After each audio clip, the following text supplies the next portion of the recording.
Taylor Caldwell.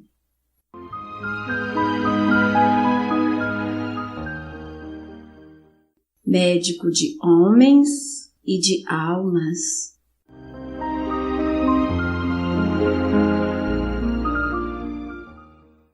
Terceira parte, capítulo 34.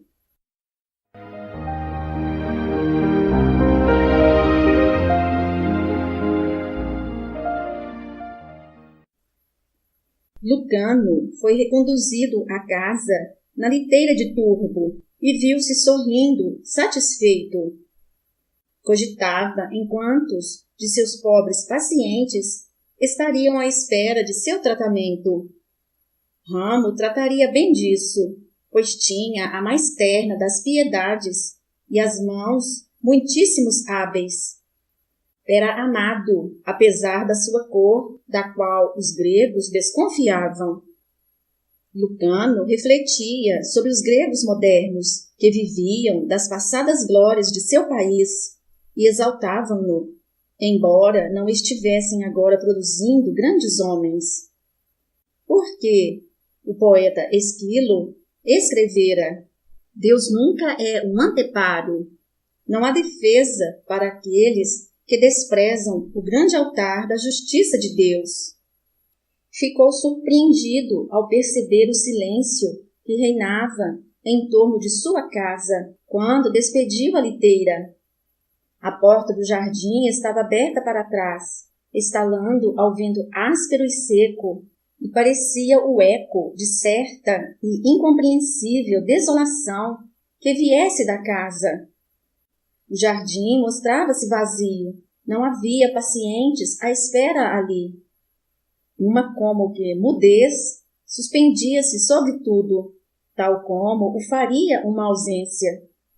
De súbito, Lucano sentiu que seu coração batia muito depressa e correu para o jardim, chamando pelo nome de Ramo. Então viu que algum mal havia tombado sobre seu pequeno e bonito jardim. A pequena estátua de Eros, que enfeitava o tanque cheio de lírios, fora derrubada na água e esmagada. Os canteiros foram pisados brutalmente, galhos arrancados das árvores e frutas espalhadas. As moitas de jasmins estavam atiradas ao chão, e agora ele via uma grande mancha negra nas paredes de sua casa, como se um fogo se tivesse elevado ali, logo apagado. Correu para dentro da casa, a cabeça trovejante com um ruído interior. Também ali reinava a destruição. Poucas cadeiras, a mesa, sua cama e a cama de Ramo tinham sido atiradas e despedaçadas. Os quadros que ele próprio pintara e pendurara nas paredes brancas haviam sido arrancados e pisados, as molduras inutilizadas. Suas vasilhas e panelas estavam destruídas. O armário, onde guardava a maior parte de seus instrumentos cirúrgicos, fora aberto, e não havia instrumentos ali. Os frascos, conservados tão cuidadosamente, estavam quebrados. Seus sacos de ervas abertos, as ervas espalhadas. E, sobretudo, suspendia-se abandono e desolação. Atônito, Lucano pôs a palma das mãos na cabeça e ali ficou estático. Olhava em volta de si, sem acreditar no que via, pestanejando. Por que aquele vandalismo? E onde estava Ramo, seu amigo, seu auxiliar? Começou a correr pela casa, gritando, as pernas trêmulas. Pensava confusamente que os médicos de Atenas, sempre ciumentos dele e desprezando-o, tivessem feito aquilo, mas seus pensamentos espalhavam-se num emaranhado desespero. Ramo não estava na casa. Mais uma vez correu para o jardim, depois para os muros, tão maltratados. Foi ali finalmente, caído e sangrando, que encontrou Ramo, inconsciente. Ajoelhou-se ao lado dele, chorando alto, pois viu que Ramo não só fora espancado da maneira mais selvagem, mas algum instrumento agudo chicoteara a parte superior de seu rosto e de seus olhos corria sangue. Estava cego. Aqueles olhos, inconscientes e cegos, voltavam-se para o céu ardente de luz. De início, Lucano pensou que ele estivesse morrendo. Levantou-o contra seu peito e febrilmente examinou-o, tateando-lhe o pulso. Estava muito fraco e irregular, mas o negro ainda tinha vida. Lucano, a cabeça girando, como num pesadelo, deitou delicadamente o amigo de novo no chão e correu para dentro de casa, em busca de seu estojo médico, com o qual voltou. Deu estimulantes a Ramo, mantendo, sob seu nariz, uma garrafa de cheiro pungente, forçando líquidos entre seus lábios entreabertos. Trabalhava febrilmente, em nada mais pensando, senão em salvar seu amigo. Repetia baixinho para si mesmo, uma e muitas vezes: isto é um sonho, isto não aconteceu. Ninguém maltrataria uma alma tão boa. Ninguém faria uma coisa destas à minha casa. Não ouviu passos que se aproximavam e levou um susto violento quando uma voz rude e assustada falou a seu lado. Senhor, eu fugi quando eles fizeram isto. Tive medo. Estavam tão furiosos. Perdoa-me. Oh, que fizeram a este pobre homem? Lucano levantou os olhos azuis, que estavam selvagens e dilatados. Viu que seu visitante era um pobre camponês, de cuja esposa estava tratando com bons resultados. Seaton, disse ele, a voz rouca, que é isto? Quem fez isto?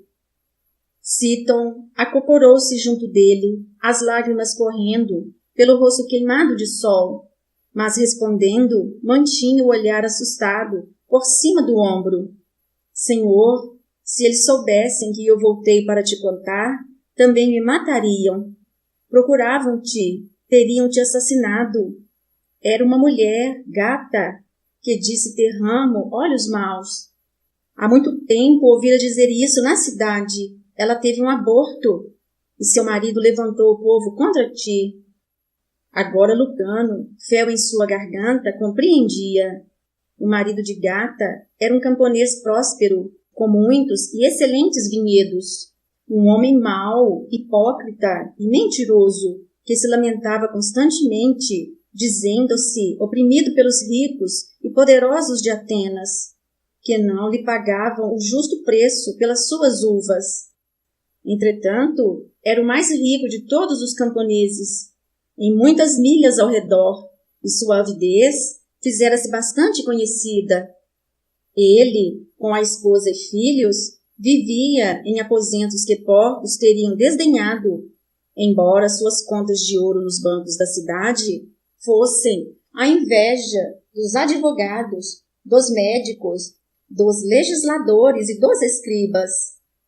2 semanas antes trouxera sua esposa desleixada de olhos suínos para que Lucano a tratasse, declarando-se inteiramente pobre, impossibilitado de pagar qualquer quantia pelo parto de seu 5º filho.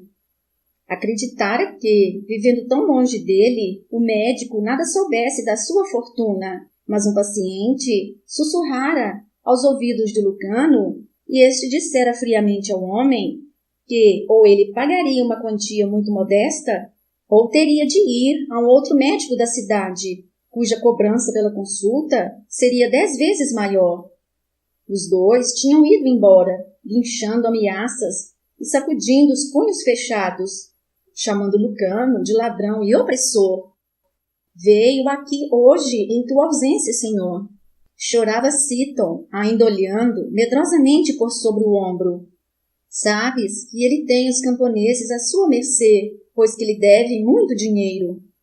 No ano passado, apenas os vinhedos dele produziram e os dos outros deram pobre colheita. Aparentemente, estivera vigiando para arranjar uma ocasião em que não estivesses em casa. Veio logo depois que partiste e declarou aos pacientes que estavam à espera que tu usavas a eles todos para experiências maldosas, que eras um feiticeiro, que eras homem muito rico, desejando a morte dos pobres, pois sabes que os médicos de Atenas têm estado pleiteando o controle dos nascimentos entre os miseráveis. Compreendes quanto são inflamáveis os homens estúpidos e ignorantes de mente, como acreditam depressa no mal e na malícia, embora tu os tenha ajudado tantas e tantas vezes durante estes anos e os tenhas curado. O marido de Gata disse que havia em tua casa ouro de procedência escusa, que pertencia ao povo. Cíton olhou para Ramo, que estava começando a gemer em agonia. O camponês fungou, limpou o nariz e os olhos com as costas da mão, enquanto Lucano se conservava ajoelhado, estupidificado.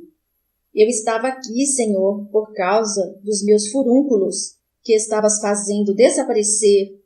Que podia eu fazer diante daquela turba que gritava, que pedia tua morte ou teu banimento? Atacaram Ramo e deixaram-no como morto. Senhor, precisas ir embora daqui imediatamente. Eles voltarão e hão de te matar. Lucano respirou profundamente.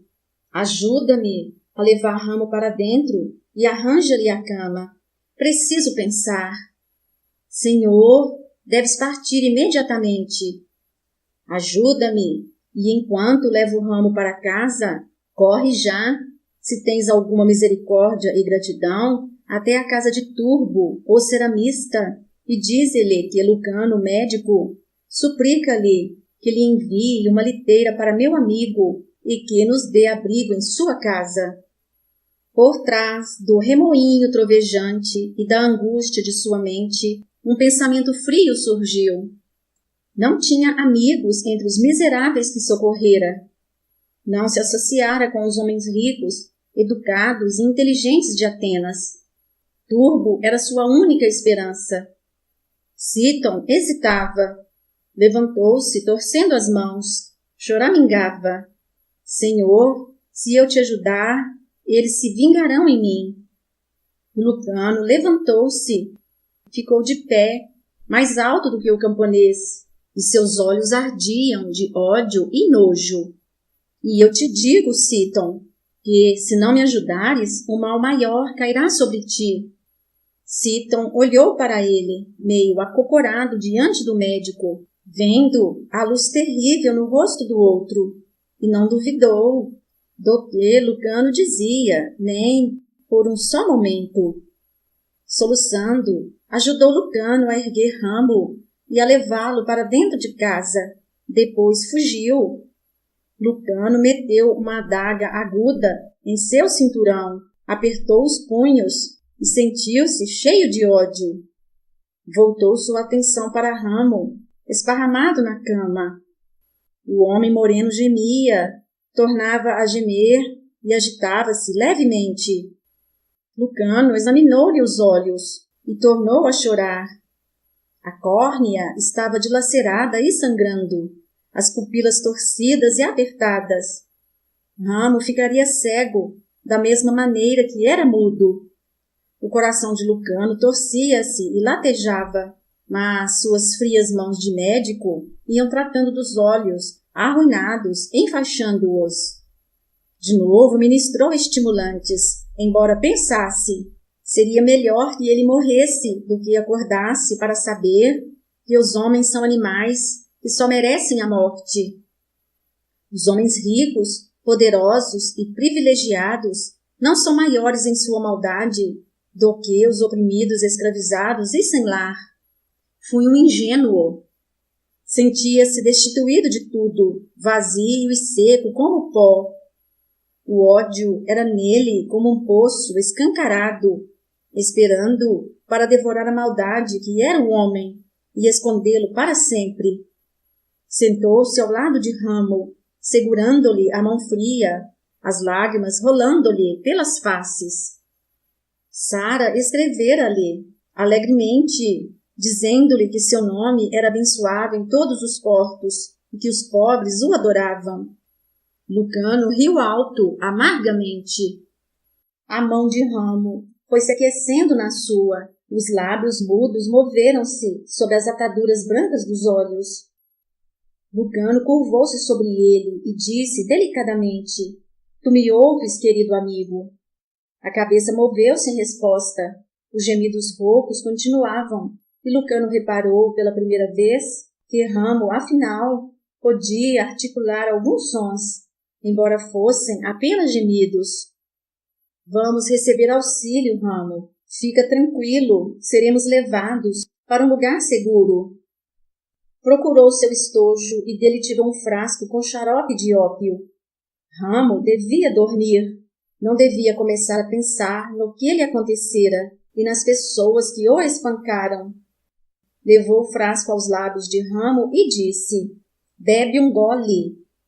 Ficou a pensar no porquê de não lhe dizer: Bebe tudo, mas seu treinamento de médico advertia-o, embora seu espírito se sentisse amargurado para além de qualquer apreciação. A morte seria misericordiosa, mas ele era constrangido a evitá-la.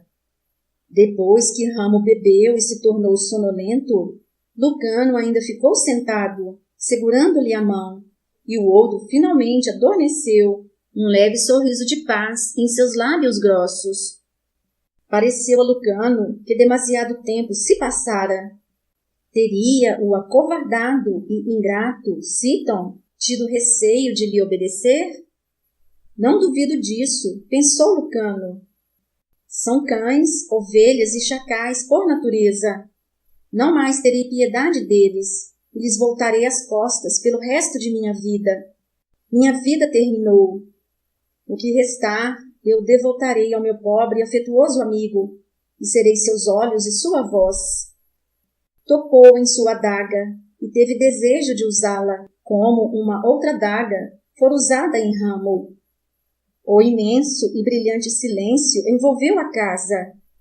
Lucano colocou os dedos ternamente sobre os olhos enfaixados e sussurrou: Eu te escarneci e te odiei, porque fazias sofrer os homens, e não tinhas piedade deles, e os deixavas nas trevas. Mas agora sei que és severamente justo, e que não merecemos senão o que temos, e ainda menos do que temos. Se tu rejeitaste o homem, é porque ele não merece aceitação. Dá-me alguma sabedoria. Deixa-me raciocinar o porquê de teres criado este mundo, o porquê de seres onisciente e de teres sabido o que o mundo seria e quão detestável seria.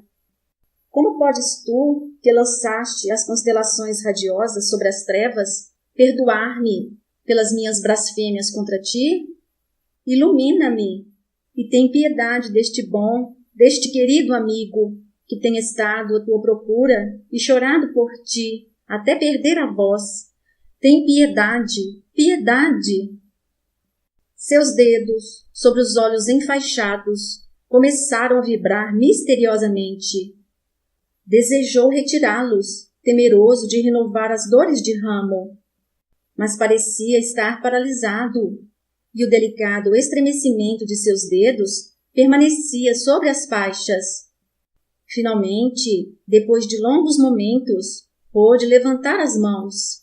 Havia nelas uma fraqueza estranha, um entorpecimento que começou a correr pelo seu corpo, como se o sangue dele se estivesse esvaindo. Houve súbita movimentação no pátio e no jardim, o pisar de pés decididos, e Lucano saltou e puxou a adaga para fora da bainha. Sentia o desejo apaixonado de matar, como fome em suas entranhas.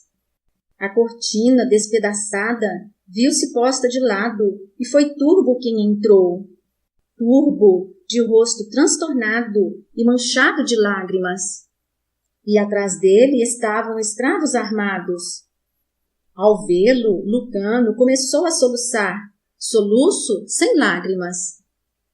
Estendeu os braços e cambaleou em direção do ceramista, E Turbo tomou-o nos braços, apertando-o contra o peito.